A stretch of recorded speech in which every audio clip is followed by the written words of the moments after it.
Hello बच्चों, मैं doctor Sunita Nandal कक्षा 11th के लिए अपठित गद्यांश का टॉपिक लेकर आई हूँ। अपठित गद्यांश क्या है?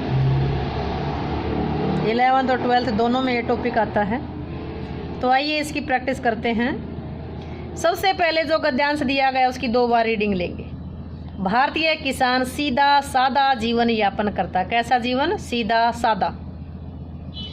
फैशन चकाचौंध चमक दमक बनावटीपन से कोसों दूर रहता। किससे? फैशन चकाचौंध चमक दमक बनावटीपन से कोसों दूर रहता है।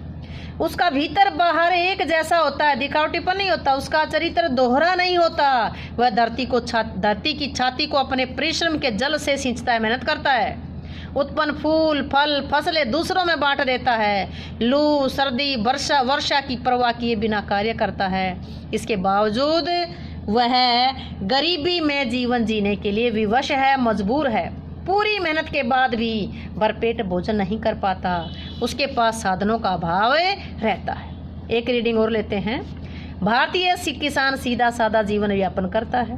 फैशन चकाचौंध चमक दमक बनावटीपन से कोसों दूर रहता है। उसका भीतर बाहर एक जैसा होता है।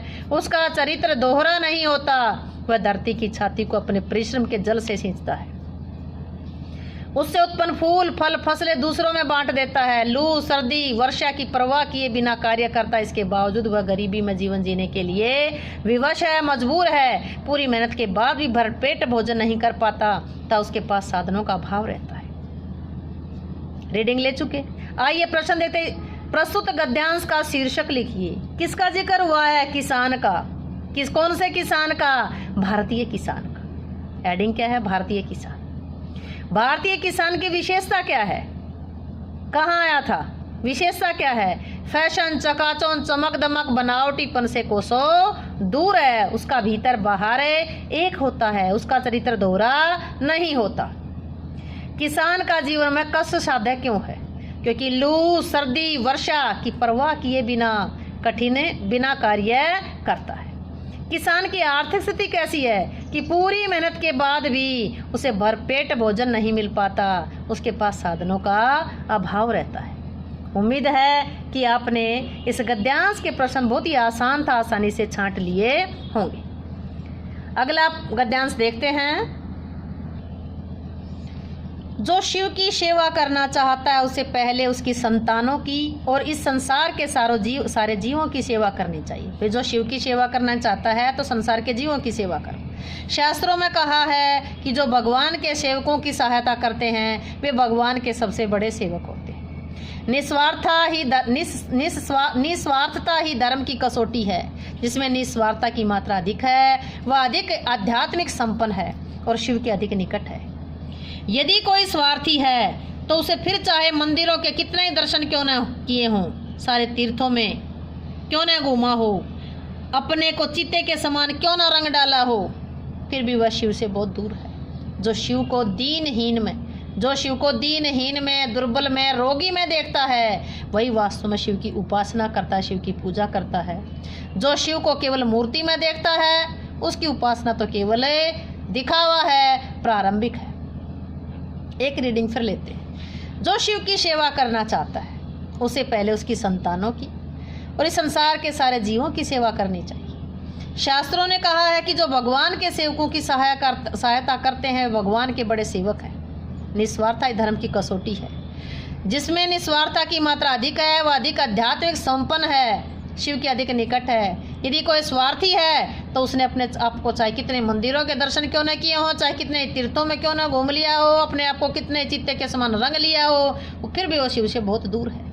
जो शिव को दीनहीन में दुर्बल में रोगी में देखता है वास्तव में वही शिव की उपासना करता है। जो शिव को केवल मूर्ति में देखता है उसकी उपासना तो केवल प्रारंभिक है। गद्यांश पढ़ चुके हैं तो आइए हम देखते हैं इसके प्रश्न। पहला प्रश्न है, इस गद्यांश का उपयुक्त शीर्षक लिखिए। किसका जिक्र आया है? शिव का आया है। अकेले शिव का, जो शिव के सेवक है उनका जिक्र आया है। तो कैसा सेवक? शिव का सच्चा सेवक। तो इसका हेडिंग क्या बना? शिव का सच्चा सेवक। शिव को मूर्ति में देखने वाले कैसे उपासक होते? कहाँ आया था? शिव को मूर्ति में देखने वाले अंत में आया था। शिव को मूर्ति में देखने वाले उसकी उपासना तो केवल प्रारंभिक है। जो शिव को मूर्ति में देखते हैं उनकी उपासना तो केवल प्रारंभिक है। नेक्स्ट क्वेश्चन देखते हैं, शिव की सेवा करने वाले को क्या करना चाहिए। शिव की सेवा करने वाले को पहले उसकी संतानों की और इस संसार के सारे जीवों की सेवा करनी चाहिए। जो शिव की सेवा करना चाहता है तो पहले उसकी संतानों की और संसार के सारे जीवों की सेवा करनी चाहिए। लास्ट क्वेश्चन देखते हैं, भगवान का सबसे बड़ा सेवक कौन है। भगवान का सबसे बड़ा सेवक कहाँ आया था। शास्त्रों में कहा गया कि भगवान के सेवकों की सहायता करते हैं। वही भगवान के सबसे बड़े सेवक कौन है, जो भगवान के सेवकों की सहायता करते हैं। उम्मीद है कि आपने प्रश्न छांटने सीख लिए होंगे, बनाने सीख लिए होंगे, वाक्य के अनुसार आप उत्तर को डालना सीख गए होंगे। अगर ये समझ में आया तो वीडियो को लाइक करें, शेयर करें, चैनल को सब्सक्राइब करना ना भूलें।